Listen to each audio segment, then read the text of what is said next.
Bible को JUDA के राजाओं ने लिखा है वो हमेशा इजराइल को थोड़ा घटिया मानते हैं। यहूदियों के पवित्र स्थान ईरान में ज्यादा हैं इजराइल से ज्यादा। दूसरे थे पेलेसेट। अब ये पेलेसेट जो थे हम मानते हैं ये कहीं ग्रीस से कहीं आए थे। जो पहाड़ी लोग हैं वो सुअर छूते तक नहीं और उनकी भाषा में पलेइश्तु माने जो घुसपैठ करके अंदर आया है। फिलिस्तीन जाके देखेंगे कि भाई ये कहाँ से ये खलीजी लोग कहाँ से भाई अरब बन गए। जो नॉर्थ होता है उसको इजराइल कहा जाता है और जो साउथ होता है उसको जूदा कहा जाता है। एक सेकंड, मतलब जो इजराइल नाम है वो इतना पुराना है? इतना पुराना है, 3000 साल पुराना। प्रोविंस को क्या रीनेम किया? Palestine. The entire from the mountain to the sea was Jewish at that point of time. Roman ने क्या रखा था? पैलेस्टाइन। हम इसका नाम पैलेस्टाइन रखेंगे। There was no concept of a Palestine.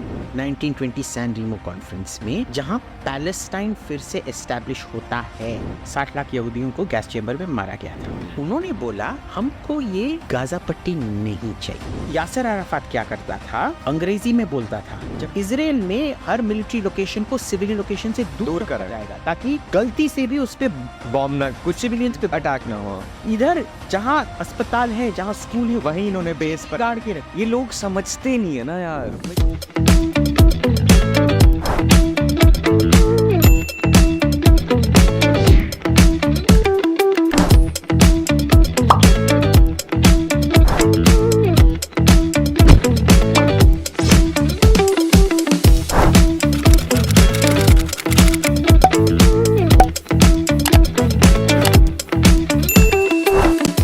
Hey guys, welcome to another episode of scene क्या है।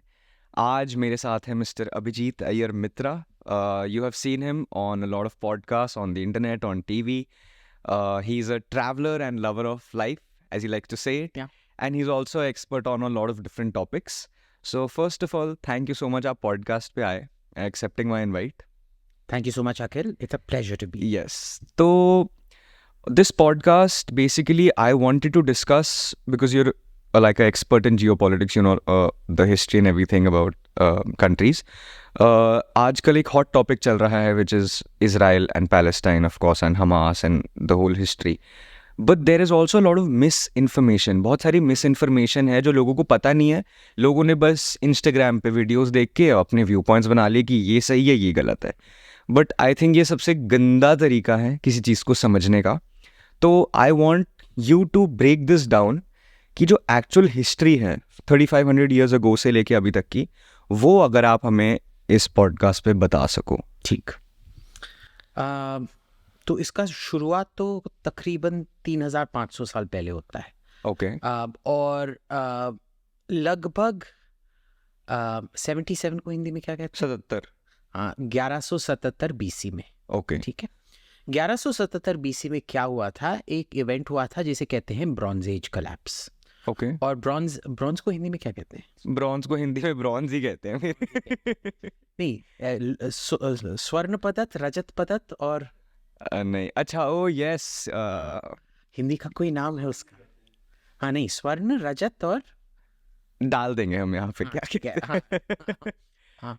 तो ब्रॉन्ज एज जब खत्म हुआ, देखिए ब्रॉन्ज में एक बहुत बड़ी खासियत है कि वो मोस्टली कॉपर से बनता है, पर उसमें थोड़ा सा टिन लगता है. कभी कभार जिंक भी डाला जाता है, पर उसमें थोड़ा सा टिन लगता है उसको थोड़ा मजबूत बनाने के लिए. ओके.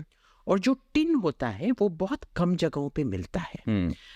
कॉपर तो हर जगह मिल जाता है, पर टिन मिलना बहुत मुश्किल है. इसीलिए बहुत ज़्यादा इंटरनेशनल ट्रेड होता था 1177 बीसी के पहले, यानी कि कम से कम 3200 साल से पहले बहुत इंटरनेशनल ट्रेड हुआ क्या करता था. और ये जो टिन होता था ये बहुत महंगा था क्योंकि बहुत दूर दूर से आना पड़ता था. हिंदुस्तान में जो हड़प्पा का जो टिन था वो इराक जाता था, मिस्र जाता था, और दूसरा सोर्स टिन का था वो ब्रिटेन से आता था टिन मिस्र तक. अच्छा. तो आप समझ लीजिए वो कितना डेंजरस एक जर्नी होगा उन दिनों में, इतना दूर ट्रैवल करना बस एक पदार्थ के लिए. इसीलिए उन दिनों में जो मेटल होता था बहुत बहुत ज्यादा महंगा होता था. ठीक. अब ये जो पूरा ट्रेड सिस्टम था वो कोलैप्स होता है लगभग 1177 के Around. क्यों मोस्टली क्लाइमेट चेंज? क्योंकि फसल बर्बाद होने शुरू हुए, सब कुछ अलट पलट हो गया। और एक लोग जो मेडिटेरेनियन में जाके जो डकैती करते थे, उनका नाम था द सी पीपल, यानी कि समुद्री लोग। ओके। और ये समुद्री लोग एक किस्म के ये पायरेट्स थे ये? नहीं, पायरेट्स। हाँ। तो क्या समुद्री डकैत? पायरेट्स को क्या कहते हैं? समुद्री डकैत। समुद्री डकैत। अब इनमें से हमको पता है कि कई सारे नाम बचे हैं, पर 2 लोगों को हम उनमें आइडेंटिफाई कर सकते हैं। एक है शर्दना, जो अभी सार्डिनिया जो द्वीप है इटली के पास, हम मानते हैं कि उधर से आते हैं। दूसरे थे पेलेसेट। ओके, ठीक है। अब ये पेलेसेट जो थे, हम मानते हैं ये कहीं ग्रीस से कहीं आए थे, और वो आजकल के उन्होंने मिस्र पे हमला किया। मिस्र ने उनको बुरी तरह से हराया, और फिर वो मिस्र में भी बस गए, पर वो आजकल के जहाँ इजराइल का तट है, जो इजराइल और लेबनान और सीरिया का जो तट है, उसे हम अंग्रेजी में लेवांट कहते हैं। तो मैं लेवांट का शब्द इस्तेमाल करते रहूंगा। तो उन्होंने लेवांट में सेटल किया। अब इधर से हमको 2 चीजें बहुत साफ साफ पता चलते हैं कि अगर आप इजराइल का एक मैप खोलेंगे, टोपोग्राफिक मैप, तो आपको पता लगेगा कि जो समुद्री तट है वो एकदम फ्लैट सा है। ओके। पर समुद्री तट के बस 20-15 मील आप अंदर जाओगे तो पहाड़ शुरू हो जाते हैं। ठीक है ना? और उन पहाड़ों में जो प्रोटो यहूदी थे, जो यहूदियों के पूर्वज थे, वो उधर रहते थे। अच्छा, ठीक है ना? अब इधर क्या होता है, एक बहुत डिस्टिंक्ट एक कल्चरल डिफरेंस आना शुरू हो जाता है कि ये जो पेलेसेट हैं, शायद वो वही पेलेसेट थे, हम मानते हैं शायद वो वही पेलेसेट थे। वो बहुत सारा सुअर खाते हैं। अच्छा। उनके जो भी आप जहां भी उनका तंदूर या किचन एक्सकवेट होता है, सबसे ज्यादा सुअर के हड्डी मिलते हैं। खाए हुए, तले हुए, तंदूर में पकाए हुए सुअर के हड्डी। और जो पहाड़ों पे रहते थे, जो यहूदियों के पूर्वज थे, याद रखिए टेल अवीव जो है वो तट पे है, समुद्री तट पे। जी। पर जो जेरूसलम है वो पहाड़ पे। उधर लोगों को पता नहीं है, पर उधर बर्फ गिरता है विंटर में। कहाँ पे? जेरूसलम। अच्छा। हर साल नहीं, पर 2 कभी गिर जाता है। और क्या होता है कि जो पहाड़ी लोग हैं वो सुअर छूते तक नहीं है। अच्छा। और उनकी भाषा में पले इश्तु माने जो घुसपैठ करके अंदर आया है, इन्वेडर। ओके। सो हम ये 2 को मिला के कि मिस्र के जो फैरो हैं, जो राजा हैं, बोल रहे हैं कि पेलेसेट नाम के लोग हैं इन समुद्री डकैतों में। और इन लोगों का उसी टाइम ये शब्द निकलता है पेलेस्तु, यानी कि दुश्मन या इन्वेडर या ये। ओके। एंड ये अरब तो बिल्कुल ही नहीं थे उन दिनों में। है ना?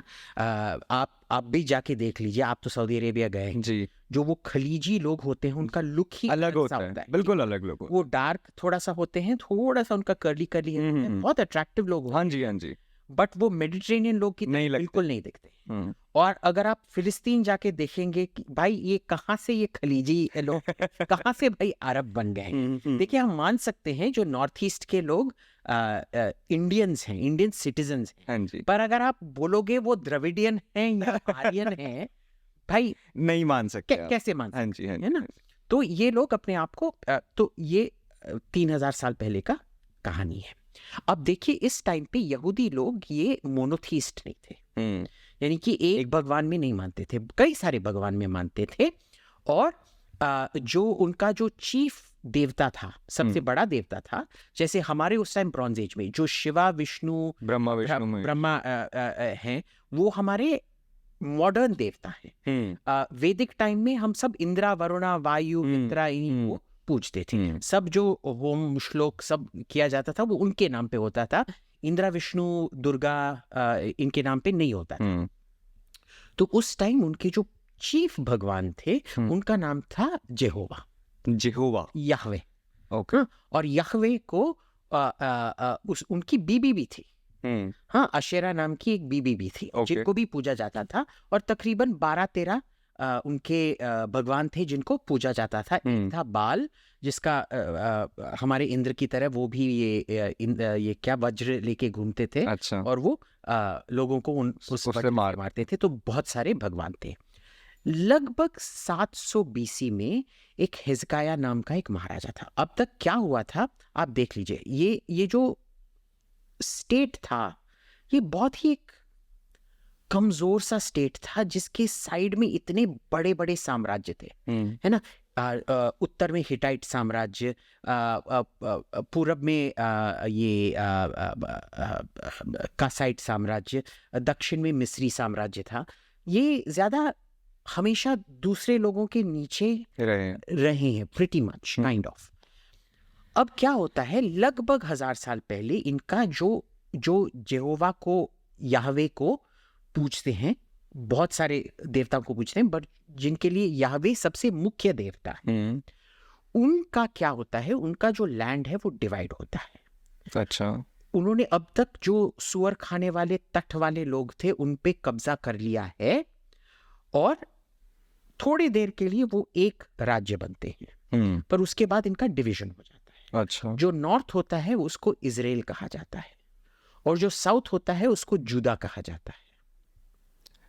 अच्छा, एक सेकंड, मतलब जो इजराइल नाम है वो इतना पुराना है? इतना पुराना है, 3000 साल पुराना है। ओह, ठीक है। तो north Israel, south Judah. South JUDA.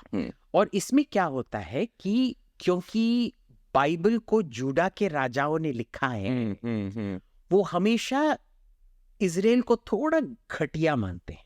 अच्छा।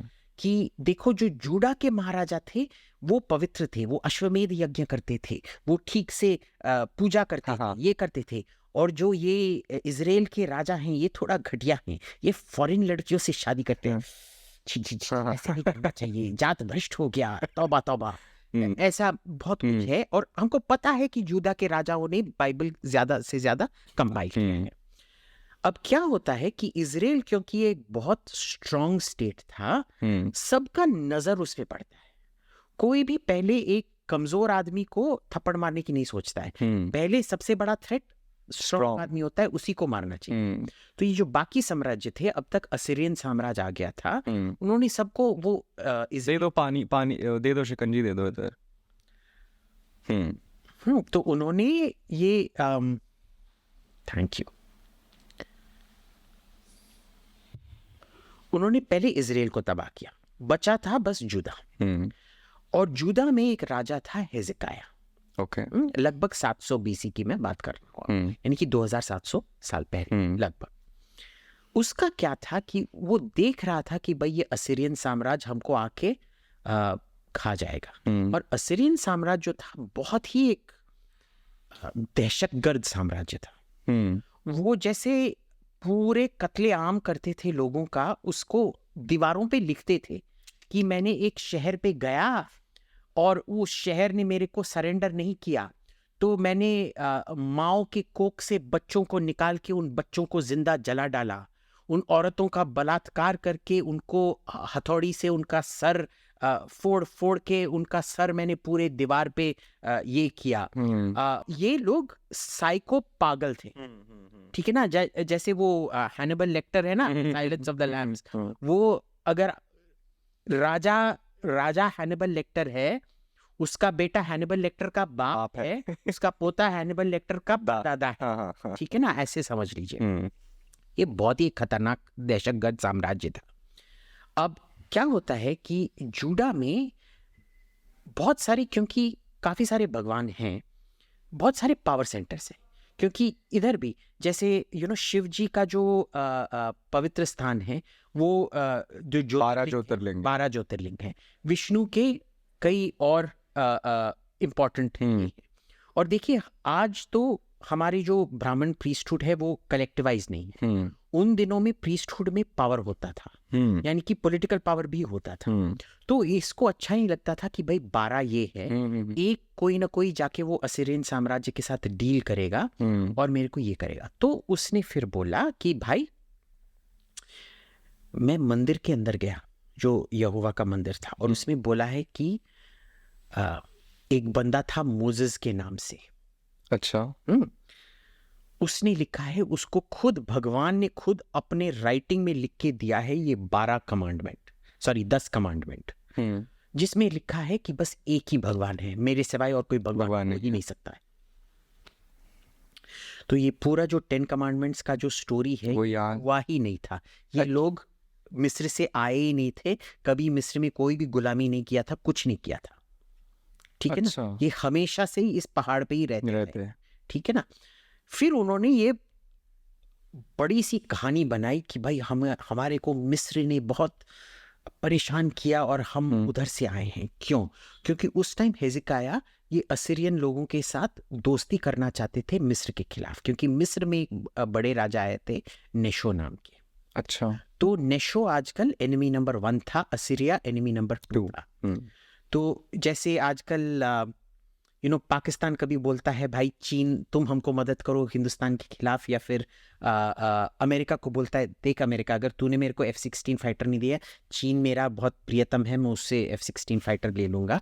ऐसे ही करके इसराइल, क्योंकि बैलेंस करना पड़ता है, तो वो ये कर रहे थे। और नेशो को उन्होंने दिखाने की कोशिश की कि वो गंदा आदमी है, मिस्र गंदा ये है, असीरियन हमारे दोस्त है। और उसने ये सब एक बकवास कहानी बनाया कि ये मूसा नाम के कोई ये थे और ये 10 कमांडमेंट्स निकले। ऐसे कोई हिस्टोरिकल प्रूफ कभी नहीं है, ठीक है। और क्योंकि याहवे ने बोला है कि मैं बस एक ही भगवान हूँ, सब मंदिरों को तोड़ा, सब उनके प्रीस्ट को मार डाला और सब कुछ जेरूसलम में सेंटर किया। अच्छा। Centralised leadership. पर फिर जो होना था वो हुआ, वो नेशो को तो गया और असीरियन साम्राज्य ने इन पे भी हमला कर दिया और यहूदियों को जो लास्ट रिमेनिंग स्टेट था उसको तबाह कर दिया। अब इसमें क्या होता है कि ये जो तबाही का जो ये होता है ये परसिस्ट करते रहता है लगभग 300-400 साल। अच्छा। और उसमें क्या होता है कि पहले असीरियन आके इनको सब गुलाम बनाते हैं, फिर कई सारे लोग आके गुलाम बनाते हैं, फिर आके बैबिलोनियंस जो हैं, जो नबूचादनज़र नाम का एक बहुत फेमस महाराजा था, उसने भी आके बस गुलाम ही नहीं बनाया, उनको ले जाके त्राही त्राही कर दी, उनको गुलामियत में जाके बैबिलोन ले गए, ठीक है ना। तो इसमें क्या होता है कि अभी एक मेरा क्वेश्चन, अभी जो टाइम चल रहा है जिसकी आप बात करो, इस टाइम इस्लाम आ चुका था? नहीं, इस्लाम ये सब बीसी। अच्छा, बीसी है। अभी तक तो मैं आए नहीं, क्रिश्चियनिटी पर भी अच्छा बात ही जोड़, ये लगभग 500 बीसी, ठीक है। फिर क्या होता है कि ये सब अभी तकरीबन इराक और ईरान में रह रहे हैं यहूदी लोग, और अब तक उनमें ये आ गया है जो हेज़ेकिय्याह ने शुरू किया था। ये हेज़ेकिय्याह के 200 साल बाद है। हेज़ेकिय्याह 700 बीसी में थे, ये नबूकदनेस्सर लगभग 500 बीसी है। ओके। ये 200 साल में इनको कुछ आइडिया हुआ है कि बस एक ही भगवान होना चाहिए और यही हमको इन लोगों से अलग करता है। ये सब बहुत सारे भगवानों को पूजते हैं, हम बस एक ही भगवान को पूजेंगे। तो क्या होता है इसमें कि नबूकदनेस्सर का जो साम्राज्य है वो गिरता है और अल्टीमेटली जो पर्शिया का जो साम्राज्य, ईरान का जो साम्राज्य है वो उभरता है, ज़र्क्सीज़ और उनका साम्राज्य। अब ज़र्क्सीज़, साइरस, ये सब बहुत लिबरल, मॉडर्न टर्म्स में काफ़ी लिबरल थे। उन्होंने बोला भाई देख, तेरे को वो जेरूसलम शहर है ना, तेरे को वापस जाना है तो जा। अच्छा। तो वो सब फिर वापस चलना शुरू कर देते हैं और उनका ये एस्टैब्लिश हो जाता है। ओके। नाउ इसमें क्या होता है, अब से इनका आइडेंटिटी सॉलिड है, इनको अपना ज़मीन वापस मिल गया है, तो वो ईरान से और इराक से निकल के जेरूसलम जाते हैं। अभी भी यहूदियों के पवित्र स्थान ईरान में ज़्यादा हैं इज़राइल से ज़्यादा, अभी भी, क्योंकि उनको अभी भी मेमोरी है वो 2300 साल पहले हमने जो वनवास, 200 साल का वनवास जो हमने ईरान में किया था, और वो वापस इधर जो आज जेरूसलम उधर आते हैं। और तब से इनका एक किस्म का छोटा स्टेट बनता है। वो ईरानी साम्राज्य के नीचे 100 साल रहता है, फिर जब अलेक्जेंडर ईरानी साम्राज्य को शिकस्त करते हैं, फिर उनके नीचे 100-200 साल रहता है, फिर रोमन्स आके उस पर कब्जा कर लेते हैं, ठीक है ना, और ये होते रहता है। अब रोमन्स का एक प्रॉब्लम है ठीक है। वो समझते हैं कि जो रिलीजन है वो एक पॉलिटिकल इंस्ट्रूमेंट है। तो देखिए, जो पॉलिथिस्ट होते हैं, जो कई सारे लोग को पूछते हैं, उनका ये होता है कि भाई जियो जीने जनरली, ठीक है ना। उनका ये नहीं होता है कि भाई तेरे को मेरे भगवान को भी पूछना पड़ेगा। वो बोलते हैं कि भाई तेरा भगवान मेरा भगवान भी है, मैं आके तेरे मंदिर में भी पूजूंगा, तू इसको इस नाम से जानता है, मैं इसको किसी और ये पता है, अरे ये भगवान तो हमारे विष्णु की वो पत्नी थी, आपको पता नहीं है, हमको आके हमारे पूर्वजों ने बोला है, आपके लैंड से ही आई थी हमारे इधर, और वो विष्णु भगवान की पत्नी थी, वो तो लक्ष्मी का अवतार हैं, हाँ जय माँ लक्ष्मी करके उधर भी पूजेंगे, और अच्छा ये लक्ष्मी के अवतार थी, वो आपके लैंड में आई, वो भी आके इधर हाँ जय माँ लक्ष्मी करके इधर ये पूजेंगे। यही होता है। बिल्कुल बिल्कुल। अब प्रॉब्लम क्या था कि ना ही तो फारसियों ने और ना ही तो यूनानियों ने इस पे इंसिस्ट किया था कि भाई तुम थोड़े अजीब लोगों, बस अभी अपने ही लोगों को पूजते हो, ठीक है पूजो, हमारा कोई प्रॉब्लम नहीं है। रोमन्स वैसे नहीं थे। अच्छा।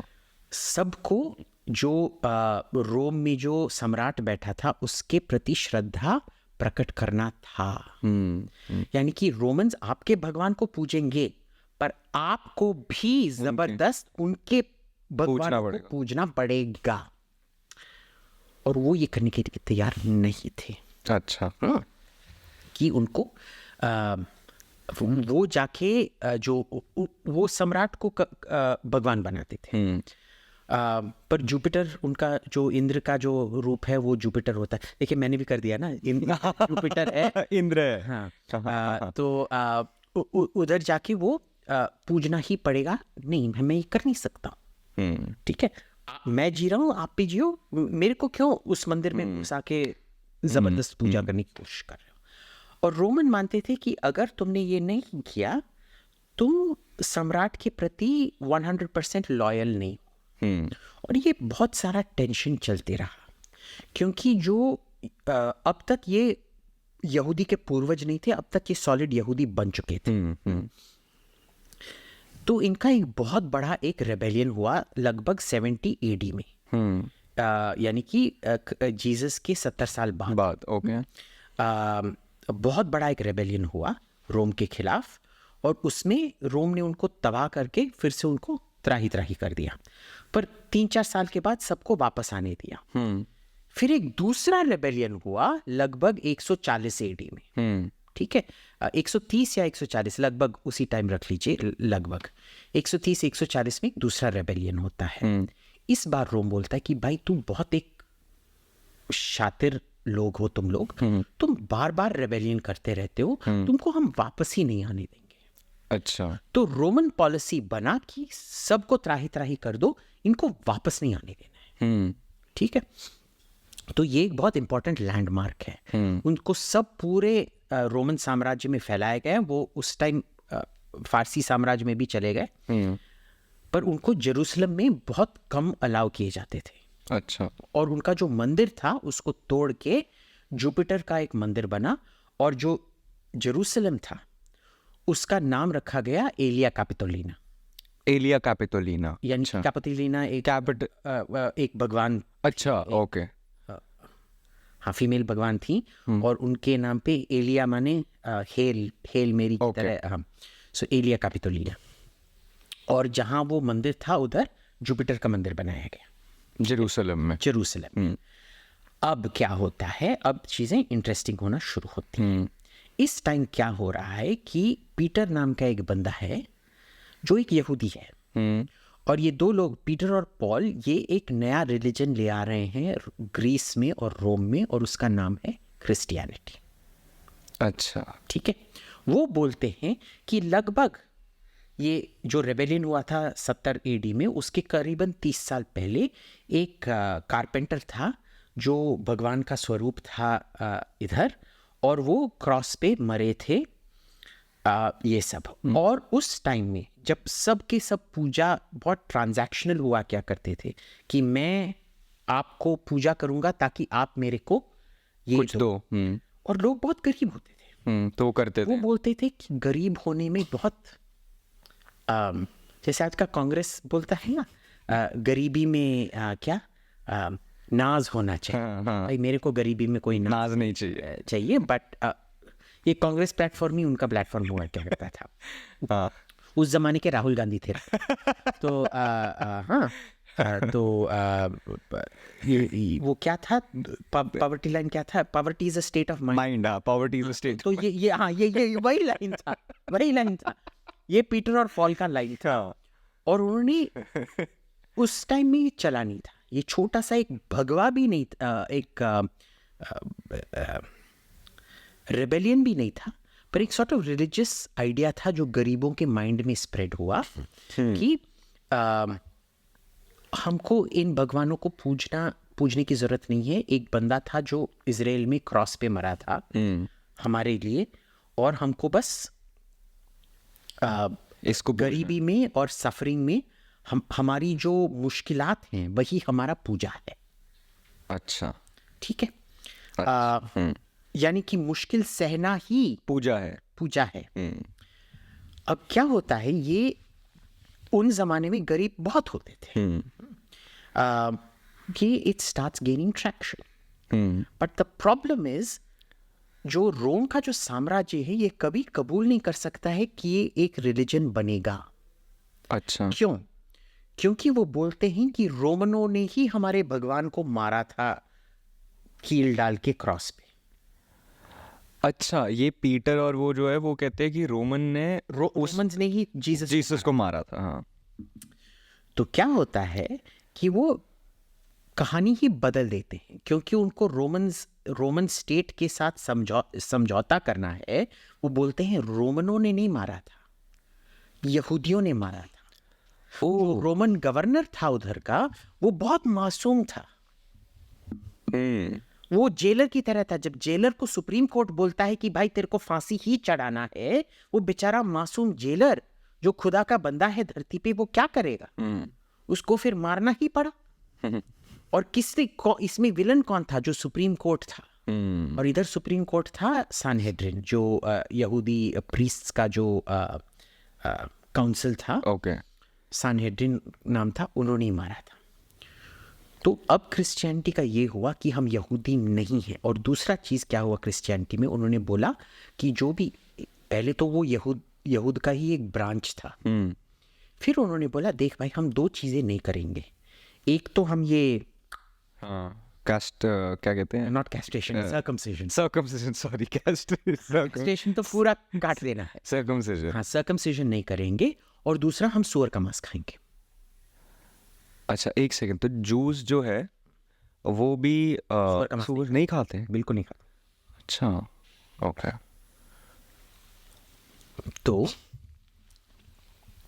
ये डिफरेंशिएटर बना जहाँ क्रिश्चियनिटी कंप्लीटली न्यू रिलीजन बना। और जीसस को मारने का जो इल्ज़ाम था वो रोम से हटा के जूस पे आ गया। और स्लोली क्रिश्चियनिटी रोम का स्टेट रिलीजन बन गया। तो लगभग 300 एडी में वही यहूदिज्म का एक ब्रांच जो अब क्रिश्चियनिटी बन चुका था, वो रोम का स्टेट रिलीजन बना। और जब वो रोम का स्टेट रिलीजन बनता है, तो रोम के स्टेट में ये सोच आता है कि इन यहूदियों को देखो, इन्होंने हमारे भगवान को मारा था। ये स्टेट रिलीजन बनने में कितना टाइम लगा? रिलीजन बनने में ऑलमोस्ट 300 साल लगा। ओके, पर बना 270 साल। If you assume the dates are correct, 270 साल, जब कॉन्स्टेंटीन रोम का राजा बना। और वो उसने रोम कैपिटल को शिफ्ट कर दिया इस्तांबुल में। उस टाइम कॉन्स्टेंटिनोपल कहा जाता था। सो ये हो जाता है। अब उधर से क्या होता है कि ये जो ब्लड लाइबल है, आपने भगवान को मारा है, हमारे भगवान को मारा है, इट बिकम्स पैथोलॉजिकल। एक यहूदी को देखो, ये यही बंदा है जो हमारे भगवान को मारता है। तो that hatred of the zoo, that is the point it starts with. And completely concocted by the early church to remove blame from the Roman Empire and put it on somebody else, ताकि वो Roman empire को take over कर सके। सो ये हुआ। और अब तक 148, अब ये देखिए, ये Rome to conversion to Christianity 300 AD में हुआ है, पर जो जूइश रेबेलियन था वो 130 या 140 में हुआ है। हाँ। तो 150 साल ऑलरेडी लगे हैं, और 150 साल में यहूदियों को अलाउड बैक इन नहीं है ये जेरूसलम में। अब जो क्रिश्चियन बन गए हैं ये और भी रेबिड हैं, क्योंकि इनमें वो रिलीजियस फैनेटिसिज्म है, कि अब तो बिल्कुल ही नहीं आने देंगे। बिल्कुल भी नहीं आने देंगे। But one very important thing, जब 70 में पहली AD 70 में इनका पहली बार टूटा था, वो प्रोविंस जो था, रोमन प्रोविंस, उसका नाम था Judah, the Roman province of Judah, जो वो दक्षिणी राज का ये था। रोमन्स ने उस प्रोविंस को क्या रीनेम किया? पैलेस्टा था उस टाइम, या पैलेस्टाइन ही? पैलेस्टीना। हाँ, पैलेस्टीना। ओके। पैलेस्टीना क्यों नेम किया? क्योंकि उन्होंने इजरायलियों के कान से मुंह से सुना कि उनका दुश्मन का नाम है पैलेस्टो। My God. तो आपके दुश्मन के नाम, यानी कि इधर आके हमारे ऊपर कोई राज करे और हमारा नाम फिर रखे पाकिस्तान वही सेम ही हो या चीनो। सो पैलेस्टीन का इन्होंने पैलेस्टाइन रखा जानबूझ के। उनको there was no Palestinian there at that point of time. Even the idea of a Palestinian, because the entire from the mountain to the sea was Jewish at that point of time. और फिर of course ये Christian rule चलता रहा, मुसलमान rule चलता रहा, और ये जो नेम जो पैलेस्टाइन था ये लोग भूल गए। तब से लेके अब तक, जब ऑटोमन एम्पायर भी था, उधर तो बहुत पहले क्रिस्टू गए, फिर मुसलमान आए, मुसलमान में भी पहले अरब्स आए, उसके बाद तुर्क लोग आए। लोग ये समझते नहीं हैं कि जो 1400 साल मुसलमान हिस्ट्री जो है, इसमें बस 200 साल ही अरब लोगों ने लिखे, बाकी 1200 साल तुर्कों ने लिखे। अच्छा। तुर्कों ने पूरा नॉर्थ अफ्रीका पे, इजिप्ट पे, लेवांट पे, जो आज तुर्की कहते हैं, सब पे कब्जा करके रखा था। और ये सब सेंट्रल एशिया से आते हैं, मंगोलों के भाई हैं। आज का जो कजाकिस्तान, उज्बेकिस्तान, तुर्कमेनिस्तान है, उधर से आते हैं ये लोग सब। अच्छा, ठीक है। और ये कभी भी उनको तो याद ही नहीं था, उनको पता भी नहीं था पैलेस्टाइन नाम का कुछ चीज होती भी है, रखा भी था करके। कई कबार एक रोमन मैप में आपको मिल जाता था, पर फिर तो मिलता ही नहीं था। एंड सडनली क्या हुआ कि जो ऑटोमन साम्राज्य गिरा फर्स्ट वर्ल्ड वॉर के बाद, एक ट्रीटी बना कॉल्ड द ट्रीटी ऑफ सान रेमो। ओके। सान रेमो ट्रीटी में 3 चीज़ें डिटरमिन हुई कि जो बॉस्फरस स्ट्रेट्स हैं, यानी कि जो इस्तांबुल से से जो ये आता है, उसको खुला रखा जाएगा और तुर्की उसके लिए कुछ भी चार्ज नहीं करेगा। अच्छा। तो सुएज में जाने के लिए आपको बहुत पैसा देना पड़ता था, बट यहाँ फ्री, इधर फ्री है। नंबर 1। नंबर 2 क्या होता है, यहूदियों का हक बनता है कि वो वापस इजराइल आ सकें 2000 साल के बाद। तीसरा, जो उत्तरी लेवांट है वो फ्रांस को दिया जाता है, जो आज सीरिया और लेबनान है। अच्छा। जो दक्षिणी लेवांट है, जो जॉर्डन और इजराइल है, वो ब्रिटेन को दिया जाता है। ओके। हाँ। अब उस टाइम कॉलोनियलिज्म का जमाने में सब अपने आप को रोमन साम्राज्य का पुत्र मानते थे। तो जब इटालियंस ने लिबिया पे कब्जा किया था, लिबिया का नाम कभी लिबिया ही नहीं था। अच्छा। ठीक है ना। वो उनका खुद का नाम था तेनेहू और समथिंग लाइक दैट, पर रोमन्स ने उसका नाम रखा ट्रिपोलिटाना, यानी कि लिबिया में देखेंगे एक बे है और उसका 2 साइड है। हाँ। ऐसा है, इस साइड ट्रिपली है, इस साइड बेंगाजी है। तो ये है ट्रिपोलिटाना, ये था सिरेनाइका। ओके। और इटालियंस ने भी उसका नाम रखा दी कॉलोनी ऑफ ट्रिपोलिटाना एंड सिरेनाइका। क्यों? 2000 साल से किसी ने भी वो नाम इस्तेमाल नहीं किया है, पर 2000 साल पहले ये रखा था। तो हमने, जैसे हम आज भी लखनऊ का नाम, पुराने नाम प्रयागराज राज कर दिया, इलाहाबाद चेंज कर रहे हैं। So we keep it, you keep changing it. So क्या हुआ कि जब ये लोग आए इधर, ब्रिटिश ने जॉर्डन और इजराइल को लिया, बोला हाँ हम भी तो रोमन हैं, तो हमारा भी ये, रोमन ने क्या रखा था, पैलेस्टाइन, हम इसका नाम पैलेस्टाइन रखेंगे। इसका नाम रखा पैलेस्टाइन। अब उस टाइम सबने देखा होगा नहीं, एक सेकंड, तो जब ब्रिटिशर्स ने नाम रखा तब उस जगह का क्या नाम था? उसका नाम कोई, उसमें 3-4 ऑटोमन प्रोविंसेस थे। अच्छा, जो जेरूसलम था उसका नाम था the mutasarrifate of Jerusalem. Okay okay. Then one thing was called the sanjak of Syria. अच्छा, तो in between it had lot of different हाँ, callings it was never ever even considered a political unity. Okay okay okay. It was considered part of the Levantine Arab whole. जो लेवेंटीन अरब whole था उसमें Jerusalem भी irrelevant था। Okay. अल Quds जिसे कहते हैं वो एक छोटा सा शहर था जो कोई रेलेवेंस का नहीं था, बस रिलीजियस ये था। उधर जो 2 मेन प्लेयर्स थे उधर वो थे हलाब अलेप्पो और दमिश्क दमास्कस। ओके। इन दोनों के बीच में होता था। तो the sanjak of Halab, the sanjak of Damascus, ये क्या है? ये भाई ये झुमरी तलैया की तरह है। ये आपको पता है झुमरी तलैया कहाँ है? नहीं। हाँ, किसी को भी नहीं पता झुमरी बस सुना हुआ है झुमरी तलैया। हाँ, है कुछ नाम करके। जेरूसलम उन दिनों झुमरी तलैया की तरह होता था। अच्छा। और अगर आप आज कोई झुमरी तलैया में झुमरी तलैया इंडिपेंडेंस मूवमेंट करे और बोले हमारा झुमरी तलैया का नाम 5000 साल पहले वेदों में लिखा है, ये लिखा है, आप हंस रहे हो ना? वो भी उस टाइम हंसते हैं। There was no concept of a Palestine. Jhumri तलैया वासी आपने कभी सुना है? नहीं ना। वो फिलिस्तीन वासी भी वैसे कुछ नहीं था, बस हिंदुस्तानी था। They were all considered Levantine Arabs. Okay. They were actually considered Syrian Arabs. Syrian Arabs. It was always considered somehow part of the Syrian whole. It was associated with the Syrian whole. Okay. अब इसमें क्या होता है? Artificial division. जो Christian part of Syria है उसको Lebanon में बांटा जाता है। ओके। आर्टिफिशियल क्रिश्चियन मेजॉरिटी, जैसे इधर आर्टिफिशियल एक मुस्लिम मेजॉरिटी को पाकिस्तान बांटा गया, इराक में एक आर्टिफिशियल तेल मेजॉरिटी को कुवैत बनाया गया। आपको पता नहीं? नहीं। हाँ, कुवैत कब था? 1940 के पहले आप मेरे को एक भी ये दिखा दीजिए जहां कुवैत, अरे पिछले 5000 साल में एक मैप दिखा दीजिए जहां कुवैत नाम भी कभी आया है। वो हमेशा इराक का पार्ट होता था, पर उसमें तेल था इसीलिए ब्रिटिश उसको बांट के तुम कुवैत हो।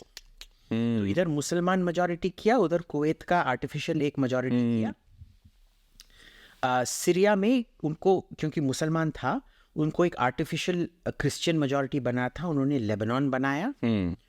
और इधर ये जॉर्डन जो था वो ट्रांस जॉर्डन और इसको पैलेस्टाइन। क्यों? क्योंकि हमारे पूर्वजों ने वो तो इटालियन और ब्रिटिश एकदम अलग लगता है, पर क्लेम करते हैं हमारे पूर्वज रोम के जो थे उन्होंने ये सब लिखा था। जैसे तो ये ऐसे होता है।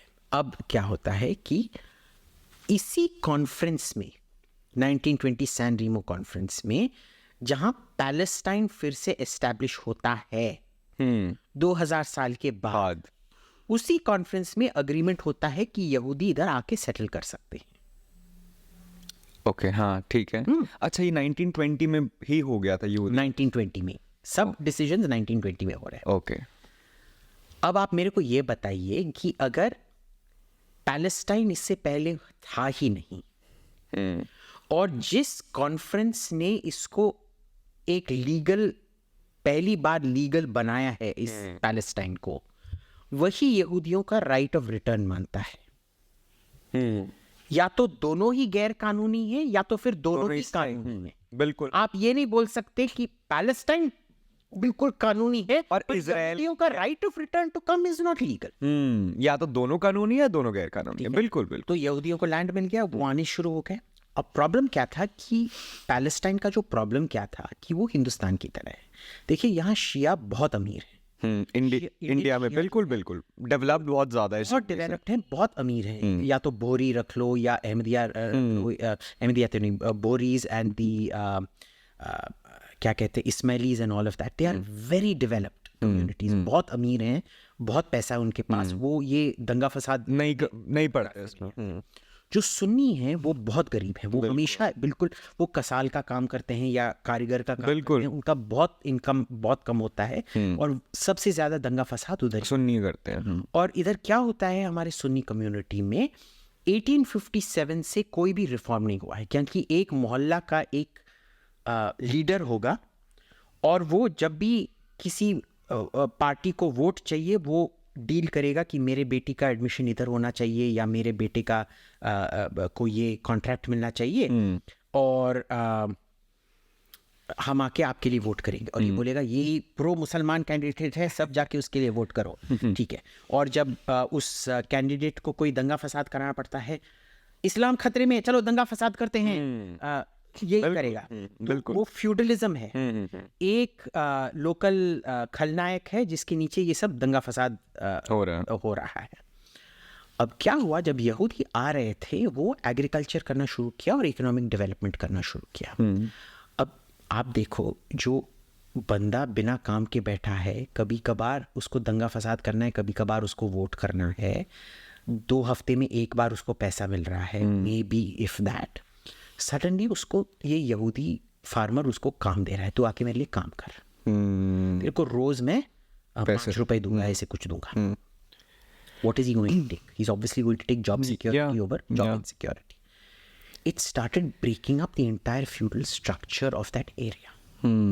So even though Jewish investment was making the area rich, it was upsetting जो भी इधर के खलनायक लोग थे, जो बचे हुए थे सुन्नी खलनायक, उनके बीच में बहुत खौफ मचा हुआ था कि भाई हमारा पावर बेस ही चला जाएगा। और ये क्या करते थे कि भाई अब थोड़े लोग तो इस साइड बचेंगे ही, जाके यहूदियों को मारो, हरामजादों, कत्ल करो, तो इधर से जाके मारते थे, उधर आके इधर मारते थे, ये और फिर चलता रहा। And you know once that cycle starts there is no way of stopping, it keeps getting this thing. अब तक जो अब सेकेंड वर्ल्ड वॉर, 20 साल आगे हम सेकेंड वर्ल्ड वॉर पे आते हैं, by this time there was substantial Jewish population out there, ठीक है। और जब सेकेंड वर्ल्ड वॉर सब खत्म हुआ, then they decide to partition Palestine, because just like they decide to partition India, they decide to partition Palestine, कि भाई इधर एक मुस्लिम मेजॉरिटी है, इसको अलग कर दो, उधर एक जूइश मेजॉरिटी है, उसको अलग कर दो। ये नीचे जो है नेगेव डेजर्ट, इसमें तो कोई है ही नहीं भाई, तो ये उनको दे दो ताकि लगे कि इनको हम थोड़ा दे रहे हैं, पर उधर कुछ भी नहीं था। Negev is one of the driest deserts on earth, कुछ भी नहीं उगता है उधर, ओके, ठीक है। और जो गाजा पट्टी था और जो वेस्ट बैंक था, वो ये पैलेस्टीनियन स्टेट को दिया गया। जो जेरूसलम था वो एक इंटरनेशनल सिटी बनना था, जो हमेशा यूएन के नीचे रहेगा, ठीक है। इजरायली ने बोला ठीक है। और इससे पहले, जस्ट फॉर कॉन्टेक्स्ट, कि इससे पहले ड्यूरिंग सेकेंड वर्ल्ड वॉर बहुत जूस को मारा गया, वो पता है वैसे लोगों को, बट ये एक पॉइंट डाल दे हम बीच में ताकि और जब इतनी यहूदियों को क्या 6 मिलियन लाख करोड़ में कितना हो, 6 मिलियन से 60 लाख यहूदियों को गैस चेम्बर में मारा गया था। तो वेस्ट का क्या था कि भाई पहले ही हमने इनको माइग्रेट करने का हक दे दिया है, अब तो हम इनको रोक नहीं सकते, इनको माइग्रेट करने तो जहाँ जाना चाहते हैं जाने दो, अब बहुत हो गया है। वो भी अगर आना चाहते थे, क्योंकि उनको यूरोप से विश्वास ही हट गया था। जो सबसे ज़्यादा इजराइल का क्रिएशन का ऑपोजिशन करते थे वो यूरोपियन यहूदी थे। बोलते थे यार यूरोप इतना एडवांस्ड बन गया है, हमारे को कौन मारेगा आजकल, कोई नहीं मारेगा। और उसके बाद फिर हिटलर आ गया। और इन पिछले जो 1500 साल थे, इनमें क्यों यहूदियों को मारा जाता था? क्योंकि मुसलमान और क्रिश्चियन जो थे वो इंटरेस्ट नहीं ले सकते, कर्जा नहीं उनके रिलीजन के अगेंस्ट हराम है। तो बस यहूदी ही कर्जा दे सकते थे, तो उन्होंने कंसंट्रेशन किया फाइनेंस पे। प्रॉब्लम क्या होता था कि अगर मैं बैंकरप्ट होने वाला हूँ और मेरे को कर्जा भी नहीं मिल रहा दे सकता और उसका इंटरेस्ट भी नहीं दे सकता, मैं क्या बोलता हूँ, मैं बोलता हूँ भाई देख, इसने मेरे बच्चे का किडनैप कर दिया और इसने ये पाताल पूजी है, इसने मेरे बच्चे का गला घोट के उसका ये करके अपने भगवान को, अपने शैतान भगवान को ये कर दिया। और सब आके दंगा फसाद करते थे और यहूदियों को मार डालते थे। When you didn't want to pay your debt, you killed them. You killed them off. So it was a fantastic way of wiping it clean. So the emancipation of Jews that starts in the 1700s coincides with the Industrial Revolution. क्योंकि industry के लिए capital source stable होने चाहिए, financial sources stable होने चाहिए। कोई भी आपको पैसा नहीं देगा अगर उसको लगता है कि आप डिफॉल्ट पे उसको उसका कत्लेआम कर। So the Jews were not emancipated in Europe because Europe का दिल बहुत बड़ा था, या क्राइस्ट ने सडनली उनके दिल में आके प्यार और ये सब सिखा दिया था।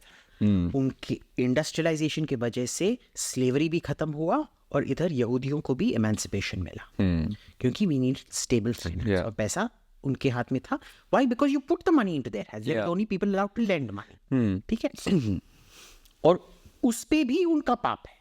तुम्हारे पास पैसा क्यों है? भाई पैसा तुम्ही ने उनको दिया है, पर वो भी तुम्हारा पाप है। तुम रिच्चे से वो पैसे लेते रहते हो, ठीक है। So now 46-47 migration happens. There is a Jewish majority, partition of Palestine. The Israelis say ठीक है, तुम हमको मौत बिटन एक इजराइल दे रहे हो, जो है हम ले लेंगे, ठीक है। हम बहुत सह चुके हैं, हम यूरोप में नहीं रहना चाहते, हम इधर रहेंगे, ठीक है, ओके। अरब्स इसे मानने के लिए तैयार नहीं है। तो सब जो नेबरिंग अरब स्टेट्स हैं वो इन्वेड करते हैं 48 में इसराइल को। अब इसमें इन्वेड क्यों करते हैं? इस टाइम भी पैलेस्टीनियन नाम का कोई आइडेंटिटी नहीं है इन लोगों का। जो गाजा में रहते हैं वो अपने आप को काइंड ऑफ मिस्री समझते हैं। जो वेस्ट बैंक में रहते हैं वो काइंड ऑफ अपने आप को जॉर्डेनियन समझते हैं। और इनफैक्ट क्या होता है उस टाइम पे, जॉर्डन ने वेस्ट बैंक पे कब्जा कर लिया और इजिप्ट ने गाजा पे कब्जा कर लिया। ये 48 में ही हुआ? 48 में होता है। ओके, इजिप्ट ने गाजा पे कर लिया, जॉर्डन ने वेस्ट बैंक पे कर लिया। और ये अपने आप को जॉर्डेनियन ही मानते हैं। पैलेस्टीनियन नाम का इस टाइम कुछ नहीं है। जो गाजा के हैं वो अपने आप को इस टाइम इजिप्शियन ही मानते हैं, और जो गाजा वेस्ट बैंक के हैं वो अपने आप को जॉर्डेनियन ही मानते हैं। फिर आता है 67 war. So almost 20 years down the line क्या होता है कि इजिप्ट, इसराइल, इन दोनों को, तीनों को, सीरिया, जॉर्डन और मिस्र को तबाह कर देता है, और पूरा का पूरा जो साइनाई पेनिनसुला है उस पर कब्जा कर लेता है, पूरा वेस्ट बैंक ले लेता है, पूरा गोलन हाइट्स ले लेता है, ठीक है। गोलन हाइट्स अगली दूसरी बात है, हम उसके बारे में बात नहीं करेंगे क्योंकि वो Arabs left out there, it's really these two. So इसमें क्या होता है, अगर आप जाके एक मैप पे साइनाई का साइज देखें, it is almost 2 to 3 times the size of Israel proper. Oh हाँ। So in about 7 days, Israel became 3 times its size, or the land under Israel became 3 times its size. This is in which year? This is in 1967. When the 67 war happened. 67 and they did this, they took this action. Was there any specific reason for them to go out and capture? They were, because what was happening was all the neighboring states would go on launching terror raids on them. Infiltrations and all. जैसे Hamas ने अभी किया ना, वही करते थे, जाके बच्चों इनको मारते थे। Of course, Israelis used to respond in kind. The problem was they started building up forces along the border and they were threatening to invade. Okay. And they closed off trade. तो Israel का एक southern port है Eilat नाम का, जिसका trade passes through the straits of Tiran. Okay. उसको block कर दिया। सुएज तो वैसे भी ब्लॉक था, तो इसराइल का जो तेल था वो या तो मेडिटेरेनियन, अमेरिका से मेडिटेरेनियन के ओर से आता था, या इधर एशिया के ओर से तिरान पे आता था। They closed off the southern straits, which technically they not allowed to do, it's there is freedom of seas. So ये सब की वजह से इसराइल टुक द थिंग कि भाई तुम लोग हमारे को अटैक करने वाले हो, बेहतर है कि 24 घंटे पहले मैं तुमको अटैक करूं। ओके, ठीक है, ये हो गया। And they captured all this territory. They were very clear from day one कि भाई हमने टेरिटरी कैप्चर किया है, तुमको टेरिटरी वापस चाहिए तो हमारे साथ शांति करो, हमको रिकॉग्नाइज करो। रिकॉग्नाइज अभी तक, क्योंकि जितनी अरब कंट्रीज है, they were not recognising Israel. So none of them did. Egypt then in 73, what is called the Yom Kippur War, tried to take it back. They partially succeeded, and then they got hammered even worse than they had in 67. ओह, ठीक है। तो फिर जो Egypt का जो राष्ट्रपति था अनवर सदात, उसको भाई हम इनको मिलिट्री डिफीट नहीं कर सकते, तो इसका फ़ायदा क्या है, मैं इनके साथ शांति करूँगा। So he recognized Israel, he flew to Jerusalem, and he made peace with Israel. अभी तक 48 से जो 73 का जो पीरियड था, उसमें इजराइल के पास पूरी बैकिंग फ्रॉम यूएस वगैरह वो सब स्टार्ट हो चुकी थी। Initially not. ओके, तो It happened slowly. Okay, It happened slowly. A lot of it is smuggled weapons and self-subsistence. Okay. One more question I have. The Israelis, the Jews in America that we see, who make up a large population of the people with the money, ये क्या उस time Israel से US shift हुए थे या फिर ये pre-48 वाले लोग हैं जो यूएस? ये pre-48 वाले हैं. Okay. These were all people who had escaped the Russian pogroms of Jews and the German and European mass murder of Jews. Okay. They had all gone off to America. Okay. ठीक है. अब problem क्या था, उन दिनों में America में भी यहूदियों के खिलाफ बहुत डिस्क्रिमिनेशन होता था. गोरे थे इसीलिए काले लोगों की तरह डिस्क्रिमिनेशन नहीं होता था, पर वो फिर भी बोलते थे, जैसे हम इंडिया में भी बोलते हैं ना, अगर एक मुसलमान देखते हैं अरे वो कठुए, वैसे ही उधर बोलते थे ब्लडी काइक. काइक वाज कठुआ. Okay. So kike is the derogatory for a Jew. Okay. तो 73 के बाद 73 के बाद what happened was Anwar Sadat decides to make peace with peace. हाँ. and Israel honoring its promises. It's a very slow, painful negotiation because from 73 it took all the way till 79. 6 साल negotiation चले, but Israel returned the entire region back to Egypt, the whole of the Sinai. So 2/3 of what it had been till then, it gave up 2/3 of its landmass to Egypt. But guess what Egypt did? उन्होंने बोला हमको ये Gaza पट्टी नहीं चाहिए. अच्छा. Because Gaza पट्टी was very problematic. Okay. जो गाजा वाले लोग थे, they were creating a whole load of problems in Egypt and Egypt did not want them back. And the same way this is where the notion of a Palestine even develops. ठीक है. Till then King Hussein of Jordan and the Egyptian president Nasser and Sadat, they wanted Israel for themselves. They never wanted to create a separate Palestine. Okay. This whole notion of a Palestine comes from the 79 agreement, where they decide this is going to be a separate country. Okay. Realistically speaking. पहले बात कर रहे थे. But this is where they're like, ठीक है, अब मैं separate country बना के उसको गॉबल नहीं कर सकता हूँ, पर separate country बना के तुम्हारे शरबत में जहर मिला सकता हूँ. And the Jordanians also hit on this plan कि वेस्ट बैंक अब जॉर्डन का नहीं है, वो एक अलग देश है पैलेस्टाइन करके. पहले भी बोल रहे थे ये बट अब उसको सॉलिडिफाई कर रहे हैं. Exactly. This solidifying it. Not that the Jordanians make peace. The Jordanians make peace some 20 years down the line in 1994. Okay. अब क्या होता है कि the Palestinians, there are lots of Palestinian refugees, क्योंकि हर पार्टीशन में पॉपुलेशन एक्सचेंज होता है. Cyprus में, ग्रीस और तुर्की के बीच में, इंडिया पाकिस्तान के बीच में, नॉर्थ और साउथ कोरिया के बीच में, इसमें भी पॉपुलेशन एक्सचेंज होता है. The refugees start destabilizing. Nobody wants to recognize them as one of their own. जैसे तुम फिलिस्तीनी हो, तुम हमारे लोग नहीं हो. फिर बोलते हैं अरब, but nobody is willing to give them working rights. Nobody is willing to give them jobs. They have to live as refugees in refugee camps throughout for 20, 30, 40 years. We never did that. You know, the Jaffna Tamils who came here when the Sri Lankan war was happening, they were left to integrate with India. The society, yeah. Yeah. We never went on keeping them in refugee camps. And they became Indians. But not there. They were directly responsible for the Lebanese civil war. Because Lebanon is a very consensual society जहाँ एक artificial Christian majority है, and then there's the Shia and Sunni balance. So it was an executive presidency where the president was Christian who had all executive power. नाम के वास्ते एक prime minister था जो सुन्नी था, और स्पीकर ऑफ पार्लियामेंट और भी यूजलेस था, वो शिया था. लेबनीज सिविल वॉर का नतीजा क्या था कि 3 remained the same, but instead of an executive presidency, it became an executive prime ministership. Okay. And the reason the Lebanese civil war broke out is because all these Palestinian Sunnis came and they shifted the balance in favor of the Sunnis. They broke up the regional balance. In 77, 78, there is a movement called Black September where all the Palestinians living in Jordan rose up in rebellion against the king and tried to overthrow the king. Oh, I did not know all of this. Amazing. लोग कुछ बात नहीं करना चाहते इसके बारे में. और उस रेबेलियन का हीरो पता है कौन है? जो ब्लैक सितंबर का जो हीरो है against king Hussein of Jordan, Ziaul हक.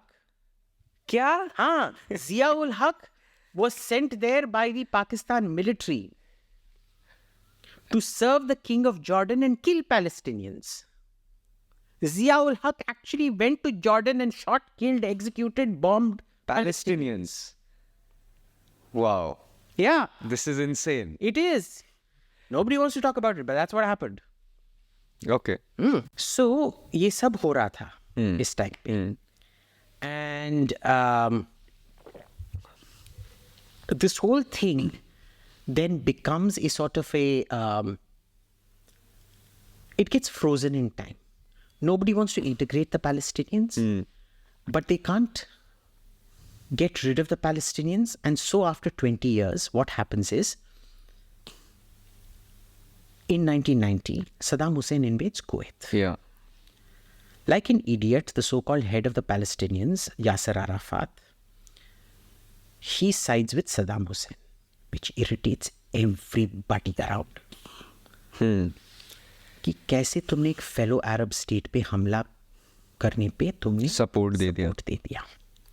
He is now left without funding. He is left without support. Nobody wants him there. And the Israelis see ये Opportunity. हमारा time. Opportunity. अब हम तेरे साथ शांति करें. चाहे. And now he also knows it's up. He's at its weakest. So he has to recognize his enemy. So he recognizes Israel. And the Palestinian Authority comes into being, which is the West Bank plus Gaza. Which this was like PLO, right? This was Yeah. Palestinian Liberation. It is the first time in 5,000 years. In fact, it is the first time in human history that a Palestinian state has existed. This was Before the that, it was not 1990, called Palestine. 1990s. 1990. This is also time post 94, this, 95. post this both of the president, prime ministers got the Nobel Peace Prize. Right? It was all part of that same process. 1990s में हुआ. Now, Yasser Arafat is essentially he's a terrorist. He spent his entire life calling for the killing of Jews and actually killing Jews. If you suddenly make him head of government, भाई इसको लोगों को मारना आता है. सरकार तो चलाता नहीं है. He's horribly corrupt. Because for the first time in his life, he's not going to be assassinated by the Israelis. So what he does is, when you can't govern what you do, you fall back to demagoguery. Yeah. जैसे केजरीवाल करता है ना, sir पानी क्यों नहीं चल रहा है, मोदी चोर है. क्यों नहीं, मोदी चोर है, मोदी को मारो. Fact. Yeah. तो यासर अराफात क्या करता था, अंग्रेजी में बोलता था जब भी वो नोबेल प्राइज ये प्राइज आता था. My brother we want peace, I want to hug you. और अरबिक में बोलता था, साला का किसको मार, इसके बच्चों को मार, इसकी बीवी को मार. इसी ने किया है. तेरा घर में तेरा बिजनेस क्यों नहीं चला, उस यहूदी सुअर के वजह से उसको, उसके पूरे खानदान को. We have recordings of him doing this. We have Arabic. The problem is the English press, you know how useless they Yeah. they can't speak a word of Hindi. Yeah. They're like that in there also. Achha. They don't pick up on any Arabic, this thing, where Yasser Arafat is actually calling to kill Jews. Okay. So this whole thing happens ki it is a constant to and fro where he's asking for killing in Arabic. In English, he keeps talking about peace, and Israel has had enough because there's suicide bombs going off in Israel now. And they're like, भाई हमने एक समझौता किया था land for piece. Land तो हमने तुम लोगों को दे दिया, हमारा पीस कहाँ है?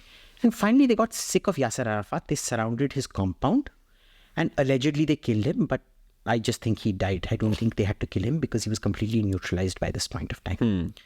अब इसमें क्या होता है कि after all of this, and he dies, a guy called Ariel Sharon takes over in Israel. Ariel Sharon is very clear. भाई पहला land for peace agreement fail हुआ है. Let's try again and I will show you my bona fide क्या है. मेरा दिल साफ है ये दिखाने के लिए मैं क्या कर रहा हूँ. मैं पूरा का पूरा गाजा पट्टी से full withdrawal कर रहा हूँ.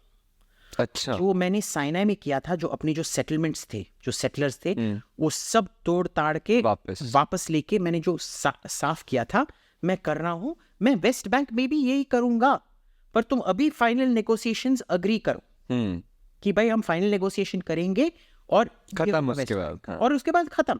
तुम अपने वे पे जाओ, हम अपने वे पे जाएंगे. नहीं, तभी भी ये बात नहीं करेंगे. And that is the same time that Hamas wins the general election in the Palestinian general election. In Gaza? Overall. Overall, okay. Now, what ends up happening is Fatah, which is PLO, and Hamas can't stand each other because they come from two opposite ends of the political spectrum. Hamas is a religious resistance. PLO is a self-proclaimed secular pan-Arab resistance. Okay. तो इसमें क्या होता है कि they are they hate each other. They're both very corrupt. तो माल का भी problem हो जाता है. जैसे दो खलनायक एक इलाका में नहीं रह सकते हैं ना. तो जो Dawood Ibrahim has to kill somebody and somebody has to kill Dawood Ibrahim, वैसे ही हो जाता है. And the government splits. Hamas has a majority in Gaza, so that becomes a Hamas area. West Bank has a PLO majority, that becomes a PLO area. ठीक है, ये है story अब तक. Now Hamas, PLO recognizes Israel. Hamas does not. They're like, यहूदियों को मारो, हम from land, from the river to the sea, Palestine shall be free. यानी कि हम मिटा देंगे यहूदियों को इधर से. It is a call to genocide. और यही यहूदी, लोग बोलते हैं ये रिलीजन के बारे में नहीं, यही यहूदी अगर कल मुसलमान कन्वर्ट हुए तो कोई प्रॉब्लम नहीं, कोई प्रॉब्लम नहीं. बिल्कुल. Because let's be clear, Palestinians are not Arabs by any stretch of the imagination. You've been to so seen Palestinians. There is no comparison between a Khaliji Arab and what these guys are. ठीक है, but it is all about religion. आप क्या आपने point बोला यार कि अगर actually ये कन्वर्ट हो गए तो प्रॉब्लम खत्म हो जाएगी. है ना. They don't want a Jew to be a Jew. It is not the color of the skin or the origin of where they came from that is a problem for the so-called Palestinians. उनका problem है कि ये हमारे भगवान को नहीं पूजते हैं, ये खुद अपने भगवान, एंड वो भगवान एक ही है. क्योंकि कोई भी रिलीजियस जू जेहोवा नाम इस्तेमाल ही नहीं करेगा, वो बोलेंगे इलाही. which becomes Allah. Right. So this, you see, this is the problem. This is the root of the problem. अब आप मेरे को बताइए इधर ऑक्यूपायर कौन है, ऑक्यूपाइड कौन है. वही सैन रीमो ट्रीटी से जहां यहूदी माइग्रेट हो सकते हैं, उसी से पहली बार पैलेस्टाइन का क्रिएशन हुआ है.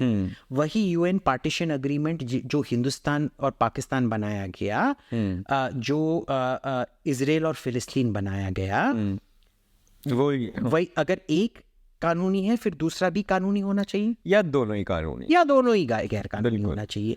फिर इसमें ऑक्यूपायर कौन है बॉस? ये लोग 2000 साल बाद खुद अपने धरती पे लौटे हैं, ये कहाँ से ऑक्यूपायर हो सकते हैं?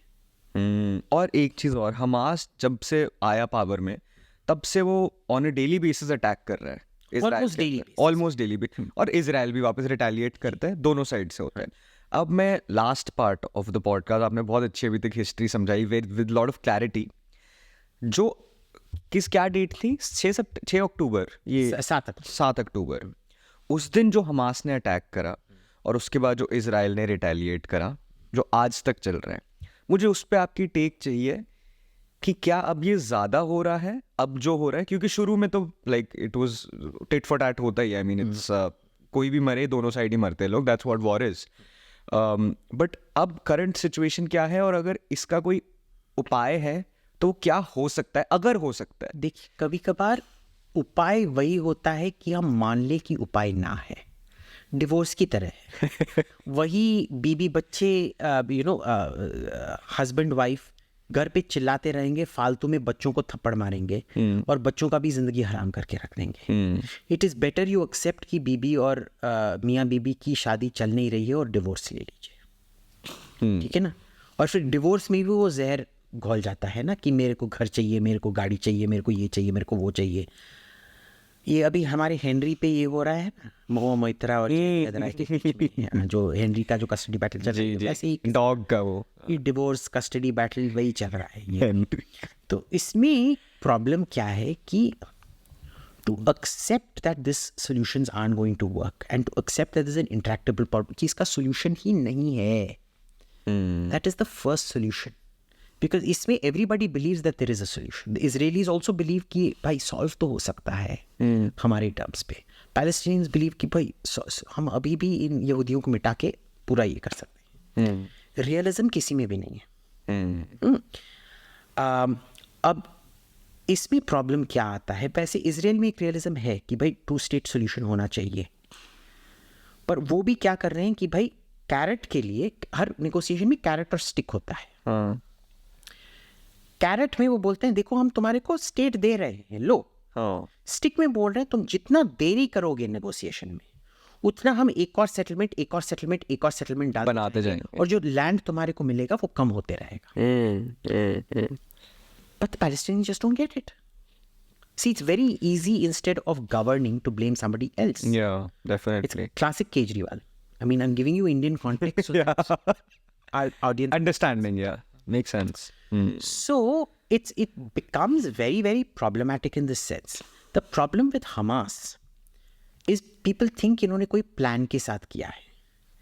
देखिए, टेररिस्ट कभी प्लान के साथ सरकार प्लान करता है। पता है क्यों? क्योंकि उनका एक फॉरेन मिनिस्ट्री होता है, स्ट्रैटेजी मिनिस्ट्री होता है, इंडस्ट्री मिनिस्ट्री होता है, फाइनेंस मिनिस्ट्री होता है, पब्लिक एजुकेशन मिनिस्ट्री होता है, सब कैबिनेट में बैठ के डिस्कस करते हैं।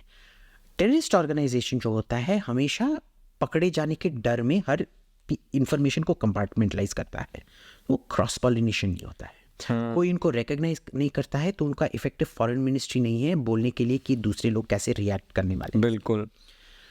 So you will find terrorist organizations take very, very stupid decisions. Not thinking of उसके बाद Repercussions. देख भाई, मैं मोटा सा हूँ, तू एकदम फिट है, ठीक है। अब नॉर्मली मेरे को पता है कि मैंने अगर तेरे को झापड़ा मारा, तू मेरे को पीट पीट के कूट के रख देगा, ठीक है। पर अगर मैं एकदम बिगड़ा हुआ खानदान से पहली बार मैं बाहर आया हूँ, मैंने अपने नौकर चाकरों के सिवाय किसी को नहीं देखा है, और मैं वैसे घटिया खानदान का हूँ जो नौकर चाकर को थप्पड़ मारते हैं, तो मैं देखूंगा ये मेरा शिकंजी का क्लास क्या हुआ, ये फील नहीं हुआ, साले हरामजादे फट। And then what happens? I have not thought of that. Yes. And you will beat the living daylights out of me. That is what is happening to Hamas and Gaza. There is a difference. Hamas जाके औरतों, बच्चों और जो non soldiers थे ढूंढ के मारा, torture करके, रेप करके मारा। बच्चों को माँ के साथ बांध के जिंदा जलाया। बिल्कुल। इसराइल वो नहीं कर रहा है। इसराइल बोल रहा है ये एक मिलिट्री टारगेट है, यहाँ से निकल, एक छोटा सा बॉम्ब रखूंगा। Everybody in Gaza knows this. If there is a small ठप करके एक bomb goes on top of your house, you know this building has been marked for demolition. You have 7 minutes और 10 minutes to get out of the house. निकलो। और फिर अब Hamas क्या करता है, वो इतने कायर नपुंसक हैं, वो औरतों के पीछे छिपते हैं। इसराइल में हर मिलिट्री लोकेशन को सिविलियन लोकेशन से दूर रखा जाएगा, ताकि गलती से भी उस पे बॉम्ब ना, कुछ सिविलियंस पे अटैक ना हो। इधर जहां अस्पताल है, जहां स्कूल है, वहीं इन्होंने बेस पर गाड़ के रख। ये लोग समझते नहीं है ना यार, मेरे को लगता है Here is the thing, to support Hamas is Islamophobia. Supporting Hamas is the biggest Islamophobia. Very true. How can you tell me which part of the Quran says that a fighter should hide behind women and children?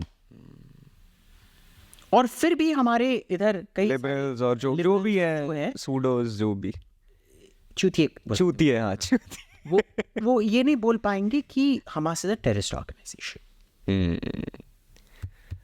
Very right.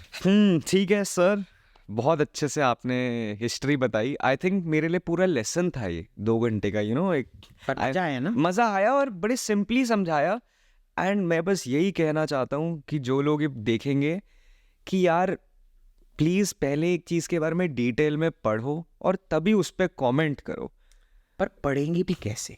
Because I don't think a book explains it. See, book नहीं, मतलब you need to read 10-15 different books. No, but you need to read, जैसे आपने knowledge, अब जैसे podcast किसी ने देखा, वो शायद आपकी चीज़ों को क्वेश्चन करके उन स्पेसिफिक चीज़ों के बारे में जाके ऑनलाइन जाके या कहीं पढ़ सकता है, ताकि उसको और क्लैरिटी मिले।